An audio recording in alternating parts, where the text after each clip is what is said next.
wears, how he speaks? Is it her timing, this guy's idea of a good time, or that one time he did that?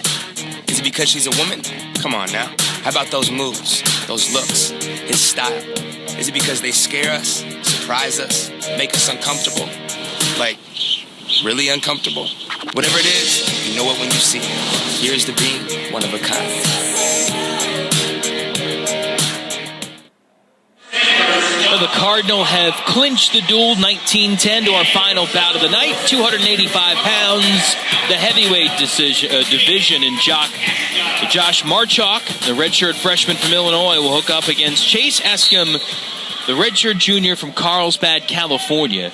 As these two get set to go, Eskam coming out this year, putting on a good showing for the Sun Devils, and kind of revealing to us a little bit about his story of why he left the program last year. And Ken, you know more about this. He stepped away because of a serious issue.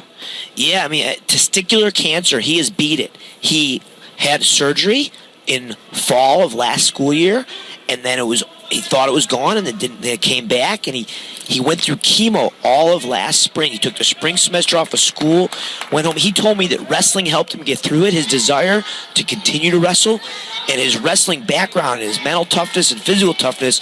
He said chemo was one of the toughest things he ever did in his life, but he did it throughout the spring semester. He went home and did it in San Diego, and he beat it. He's in remission, and he's obviously healthy and out there battling.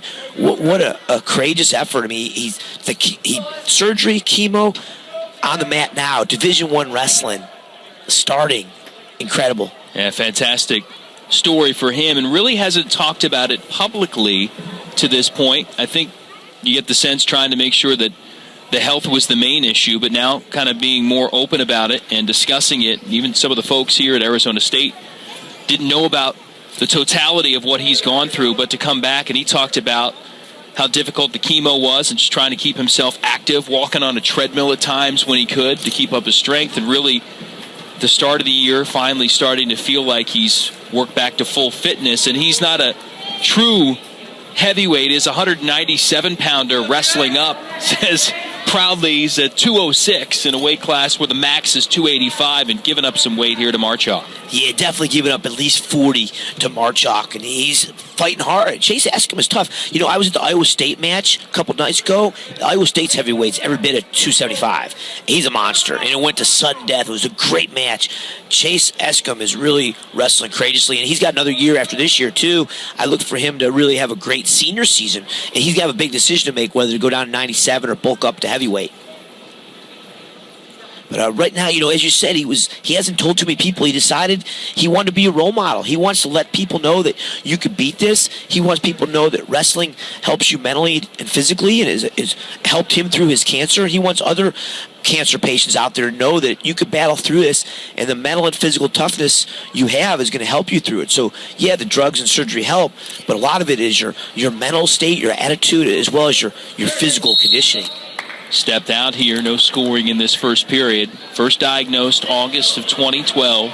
Done his chemo in February of 2013. And again, as Ken mentioned, took the semester off of school.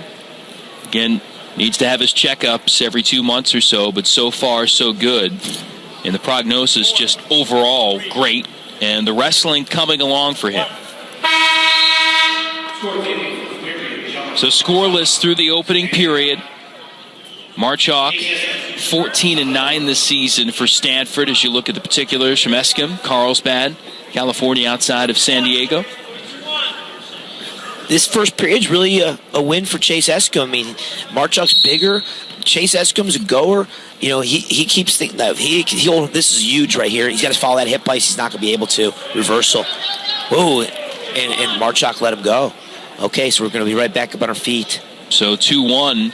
In that flurry, give Eskam a point for the escape. It doesn't happen in other weight classes because the wrestlers are close in weight together. But when you're a light heavyweight wrestling a guy that's so much heavier, what do you have to do to be successful? You got to get in and out quick. I mean, duck unders, slide bys, high singles. That being said, though, Chace Eskam likes to use a traditional head inside single. His best shot is going to be a single leg to the front leg, to the right leg. If Chace could get a sweep single on that right leg, he's looking for it. He's lefty. He's looking for that leg. You see him pecking at it. But, that's a big man to go under. I mean, he might wait till the end or sudden death or not at all. But if you look for him to take a shot, I look for him to get in there on that left hand to right knee. He's thinking about it, but Marchuk's just staying so solid. Like, he's not coming out of position. And the last thing you want to do is shoot in there and get squished. There it was. There's a single. Oh, he did. Nice maneuver. Excellent job. Excellent job. Wow. Giving up 40 pounds. Now he's going to work the ride, too. He needs to keep down. He's got to try to hold him. Marchuk does a good job of getting hand control and getting an escape. Yeah, the ride against the bigger man is easier said than done, but does get the takedown, concedes the escape, or gives it up, and it's 3-3. That was a great high single leg. Now Marchuk's got to pick it up a little bit.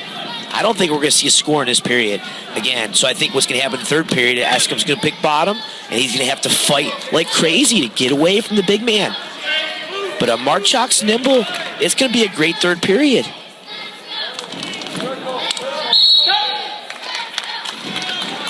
That was textbook single leg. High single, cleared it. He knew what he was looking for. He's a smart wrestler. Tough and smart with good technique.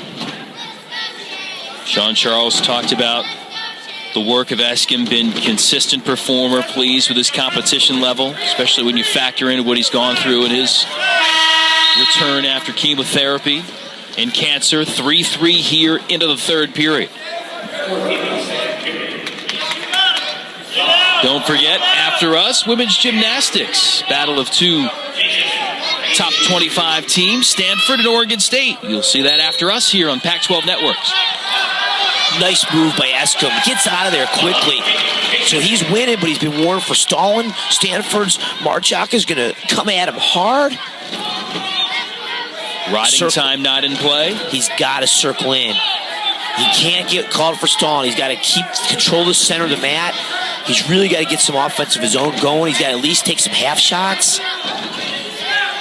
4-3 the score. Eskam looking to hang on. Banging for stalling already. Yeah, there's the stall warning. Second one that costs him a point. So it's 4-4. Eskam and Marchuk now tied up. See, I don't call that stalling. I call that fighting for your life. The guy's got 50 pounds on you, and you were just trying to survive. So now it's going to come down to one takedown. The stalling call got Marchuk to calm down. Marchuk was really working for that stalling call. Like, he wasn't really hitting a shot. He was just pushing. Well, it's going to come down to the wire here. Typical heavyweight fashion. Got to have conditioning, got to have good brains. A lot of guys make mistakes when they get tired. Neither one of these wrestlers wants to make that critical error. That was a good effort. That was a good effort by Eskam. Under a minute left. Stanford's clinched the duel. Well, these guys could see each other at Pac-12's coming up here in about a month or so. Tweaked his knee a little bit. Interesting. Wow. He has a pre-existing injury. Obviously, he's got a knee brace on that because that didn't look like too serious of a stumble. But what created that, though, is Eskam's offense. Eskam was pushing for the high single. He made his opponent react. There you see Tyrell Todd, the assistant coach. He's working individually. Here's the move. Here's right here. Oh, it was actually Marchuk that went for the move. Marchuk tried to go and kind of tweaked his knee, lost his balance. We're going to have an exciting third period here. Final 45 seconds, potentially sudden death. They're going to get that knee amended right there. They're consulting. Marchuk getting attended to. You should see Eskam getting his words of encouragement. Saw Brett Bombach of Stanford plagued by a knee ailment earlier. Well, fans, you are seeing some great wrestling. All these individual matches have been great. Like I told you all earlier, NR4W, National Registry for Wrestling.com, is working hard to promote wrestling on television. Pac-12 Network, Pac12.com, has got all sorts of highlights on there. For you serious fans, check these sites out, sign up for the registry, and follow our sport. We're going to be Sunday, 2 o'clock Pacific time. Oregon State's coming here to Tempe. It's going to be a good one. And then the Pac-12 Finals, Sunday, March 3rd.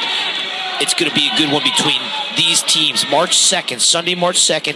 Stanford is trying. It's at Stanford. They are committed to peek in and win, and wow, he's going to let him go. Back to the here and now. He's going to let him go. Instead of trying to ride him, Jason, he's going to work for that final takedown. So he gives up the escape and the lead here in the final 40 seconds. Do you like that call? I'll tell you in 40 seconds. I'm surprised by it. He's been warned for stalling. I like it for Eskam. I'm feeling pretty good about Eskam's ability to defend himself.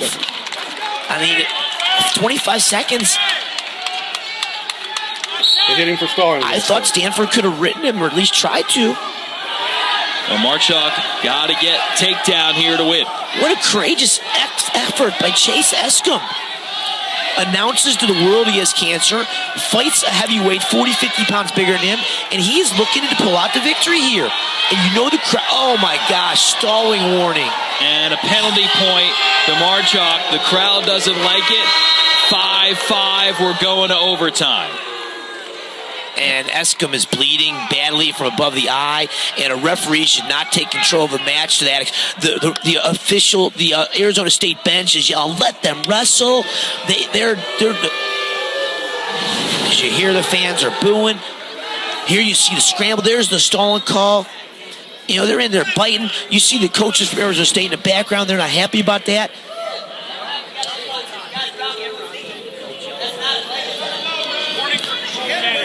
Marchuk and attention for Eskam. The Arizona State bench has been given a warning for complaining. They were barking at the official, and they had means for it. I mean, the wrestler's been called 3 times for stalling in the match. A warning, a point, and a point. And the fans are hating it. There you see Brian Stith in the maroon tie next to Coach Charles. They're both disgusted with that. They wanted that win. So here we go to overtime. Starts off with a minute of sudden victory. If you score takedown, you win. And if they're still tied, we'll go into the tiebreaker. Ride-out periods, 30 seconds for each wrestler, where riding time is tracked. And if we're still tied after that, we'll go back to a minute of sudden death and start over.